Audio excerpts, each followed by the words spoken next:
Kua tai anō tātou ki te hāputa o te wiki o te reo Māori. Tata ki te 50 mātahi tau, kua hipa i te rā i whakatakotohia atu ai te pētihana mo te reo Māori ki mua i te aroaro o te whare pāremata. Me tāna karanga kia kaha ake te whakatairangatia, te whakaakohia o te reo Māori.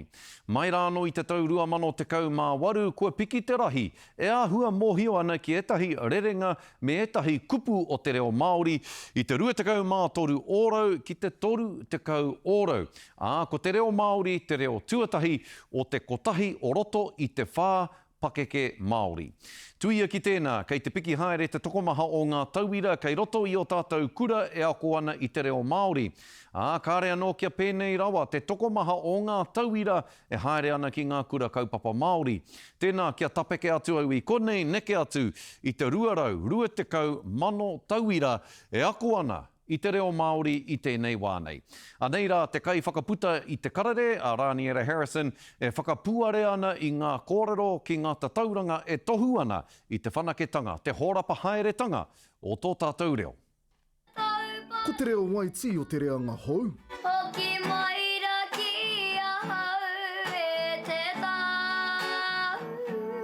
Kia hoki mai te reo ki ngā ārero o a tātou tamariki mokopuna. Didn't get passed down to us, but we're hoping that the next generation picks it up and we can all learn it together. Ai Mārika, he āhuatanga e rite nei te kitea.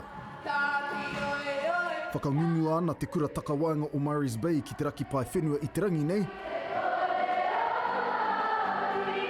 He whitu te kaupai heneti o tēnei kapahaka kahore i te Māori, engari anō te ngā kau titikaha ki tō tātou reo. Learning te reo Māori, I mean, that just makes my heart sing. E kia whai wāhi mai rā ki te Māori o te mana Māori. That's exactly what we want. We want them to not only learn te reo because they live in New Zealand, they want to love it and we want them to love it. Ko ngā tatauranga o te wā e ki ana. Rua te kau mano katoa ngā tauira i o tātou kura e ako ana i te reo. Kei reira te orangatanga o te reo Māori, kei roto i ngā kāinga, kia hoatuna te reo ki ngā tamariki, ki ngā mokopuna. Nā he nui ke atu te kaupapa tēnā i te ako kupu noiho. It's absolutely flown off the shelf. Mo etahi ko te unui ngā tāmitanga tuakiri, kua roa e tāre wāna. My dad was actually whāngai, so obviously within the whānau, and we just weren't really exposed to that sort of part of our whānau. Koe nā i huri ai ana Lisa tāhe reo ngā puhi kia rongoa no ia i te rongo maiwhiti o tō tātou reo.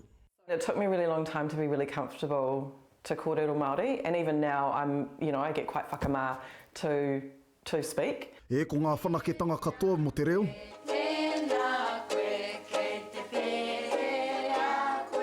Me te mōhio hoki a te taurāwhiri, ko tawhiti ke tō tātou haerenga mai, kia kore e haere tonu. Me mihi hoki ki ngā whānau, i manako nui kia kōrero Māori a rātou tamariki mokopuna. Ko ngā whakatupuranga kōrero Māori, ko te reo ka whiua ki ngā iwi katoa. Rāniera Harrison, te karere.